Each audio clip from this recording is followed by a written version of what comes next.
We are now guaranteed at least one Star Wars movie a year as part of not only the main saga films, but what's being called the Star Wars Anthology, Star Wars story films, side stories that take place in the Star Wars universe. We've gotten Rogue One. We continue with Han Solo coming out next year. There are rumors of an ObiWan trilogy coming in the future, but what anthology films do we think need to happen? On this video, let's talk about it.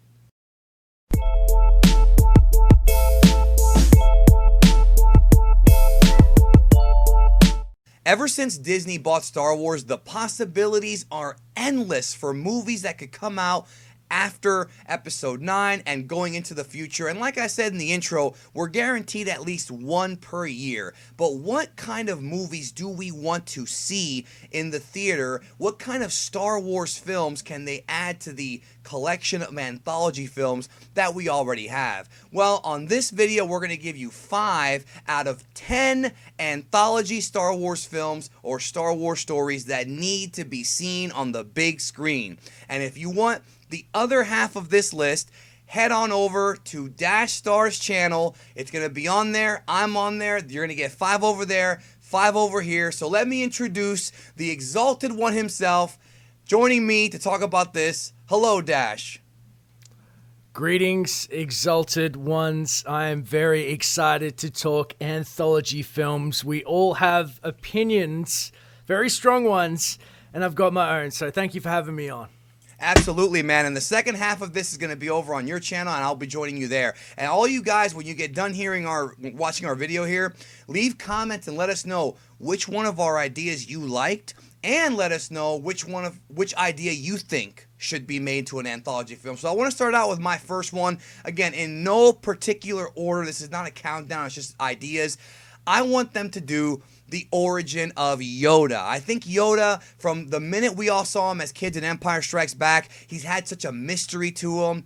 You know, the ancient, wise master. I want to see a young Yoda. We've only seen him at like 850 to 900 years old, right around there. I want to see a 200-year-old Yoda or a 350-year-old Yoda learning the ways of the Force. Because let me tell you something, Dash, man. Those last 4 episodes of Clone Wars that were pretty much Yoda-centric, they were some of the best stuff ever, and I want to see more of that involving Yoda. What do you think? I 100% agree that the mystery surrounding Yoda was definitely on purpose by George Lucas.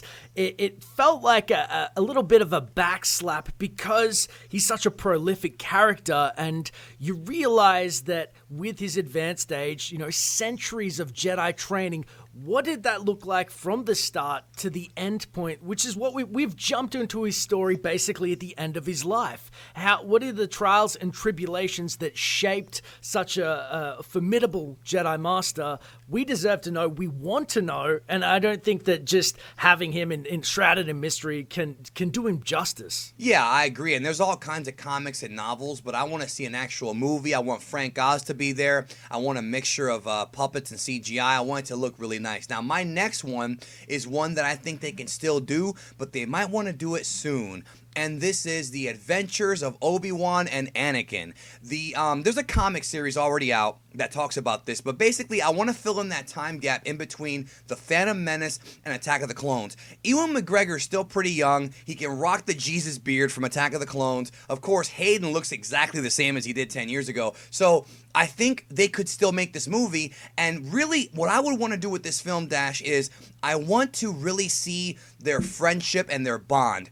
People who are watching this video, some of them never saw Clone Wars, so their idea of the Anakin Obi-Wan friendship is a little skewed because I don't think Episode 2 and 3 really captured that friendship as well as the Clone Wars did. I think we need a movie with these two actors going on adventures, having Anakin save his life, you know, kind of make it into like a buddy cop story. You know, that's what I want. I was like thinking buddy cop. I can't. Yeah, Shane Black.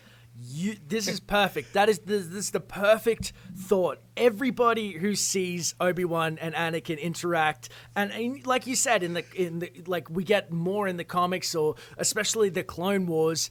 All you want to do is see that buddy cop little esque, the quips that they peppered throughout Revenge of the Sith that never came to fruition. It was just more like references. 100%. I'd pay to see that. I would too, man. And, I know a lot of people don't like the prequel era, but this is a new era now with different writers. I think it could really be fun. My third one now I want to talk about is one that's probably going to happen. I think this one's very likely, and that is the Boba Fett story. Boba Fett, again, like the Yoda, old trilogy, big mystery, enforcer-looking character, total badass. Slave One's a beautiful-looking ship. We all wanted more Boba Fett. They gave us Jango in episode 2. No Boba Fett in episode 3, even though a lot of folks thought he would be in there. He's a really popular cult character. The novels that have been written about him are great. What they've done with him in the new canon in the Star Wars comics, where he's gone back to Tatooine finding Luke for Vader. I absolutely adore that stuff. Maybe they could tell a story after episode 6 where Boba Fett survives somehow, and maybe, just maybe, we see him, possibly have, sort of become somewhat of an anti-hero, like a Logan type thing. But maybe he can have a run-in with Captain Phasma, which many people thought was going to be his successor as far as the Enforcer character goes. So what do you think about this? This is one prints money, if you ask me. It prints money because, in principle, I feel the character was one of the most developed and had the most fleshed out story arc in the EU. I'm talking like he was 80 years old in Legacy of the Force. We knew that he escaped the Sarlacc pit about his armor. We knew that he became Mandalore. We knew about Mandalorian culture in the EU, and that became scrapped. And that was one of those things that was a hard pill to swallow for fans. And that's okay. Moving into the new canon, okay, but we need to flesh him out because he's a fan favorite. He's the most sold toy in Star Wars of all time. The fact that we know that he did survive in the Sarlacc pit in and of itself, I literally got asked yesterday, did Boba survive? And I was like, yes, it's canon. He showed up in Battlefront. But do we know, do we have that story anymore? I mean, in the EU, we know that, his armor was chewed up by its stomach juices and only his jetpack survived and he shot out of there, etc. I could go on for days about Boba Fett. So it's like the perfect opportunity, and people are hungry for Boba Fett because as it stands, what we've got is 3 minutes of screen time of him, shooting into the Sarlacc pit and squealing, some awesome comics, but how many people get to experience the comics versus the mainstream audience who are going to see the movie? Not that many, and so I 100% agree. This is one of the strongest points or arguments that you could have for a character to have their own movie. And I also think if you're going to go with an R-rated Star Wars movie, which is probably never going to happen, never going to happen. This would be the one. This would be the Logan-esque. It's time to get brutal, get some bounties, headbutt some dudes in a bar and throw them through the window, and then, smack up whoever you have to because they're on death sticks. Like, there's so much gritty stuff that has actually happened before that, dealing with Hutts, I mean, it's all there. Now, the next one that I have is related to this. It's very similar, and that is I want them to do the Tales of the Mos Eisley Cantina. Now, I don't just mean adapt the old book. I mean actually have, and this is a totally different kind of film idea I have, you do an anthology kind of movie. And for those who don't know what I mean is, if you ever seen the movie Creepshow or Trick or Treat, it's one big 2-hour movie, but it's cut up into different vignettes, like VHS, for example. Horror movies do it a lot. Horror films love to do this, where you have like chapter 1, the hut, and then you have like a little story with them. Chapter 2, the band, and you have like little stories, one big movie, 5 little 20-minute segments or so, 25-minute segments. I would absolutely adore this. Maybe it would work better as a TV show, I'm thinking, but if they can't do it as a movie, I think it would be fantastic, and just tell wacky stories and have them be, kind of dark comedy, kind of mobster-ish. There's just so much stuff they could tell, man. What do you think about the Tales of Mos Eisley's Cantina? Tales of the Mos Eisley Cantina is one of my all-time favorite audiobooks, and it lends itself to movies or, like you said, a television series. But honestly, the stories, it kind of, you could go like an almost Quentin Tarantino-esque flick, switching between characters, it has that Pulp Fiction vibe. Again, you have a lot of lowlifes in Mos Eisley that kind of float through, but when you're tackling something like this, it basically has taken every single character that you saw in Mos Eisley Cantina and made them viable for their own story and narrative. And that is hyper important because you might just see the Bith band, figuring down in the modal nodes playing the music, dun, dun, dun, dun, dun, dun, dun, dun, and then finding, right, and that's sexy. But then when you find out how they got there, why they got there, their trials and tribulations, Mos Eisley is a minefield of just like death and obviously scumbags and scum and villainy, I should say, obviously. Right. So a wretched hive of scum and villainy. Exactly. And so everybody's affected by that, and it's a maelstrom for all the characters, and they're all interconnected in one way or another. And I think that there's this web and thread that you could follow so easily and be one of the most enjoyable rides. It doesn't have to be these big names to be enjoyable is the takeaway for that.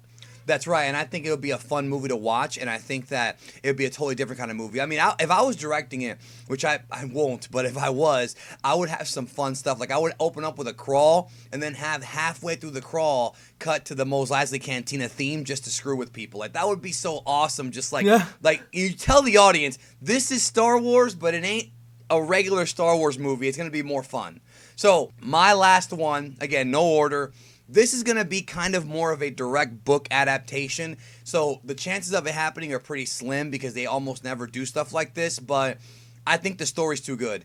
Lords of the Sith. If you have not read Lords of the Sith, this is like when I was reading Lords of the Sith, it's like, I want this. Like, I want to see this. I want Ian McDiarmid. I want him to do this. It's the story of Vader and Palpatine going on their own little adventure. I'm not going to spoil it, okay, because you should read the book. And it's kind of like, it tells this kind of subwoven subplot about how Vader still has Anakin inside of him and he has to let him go.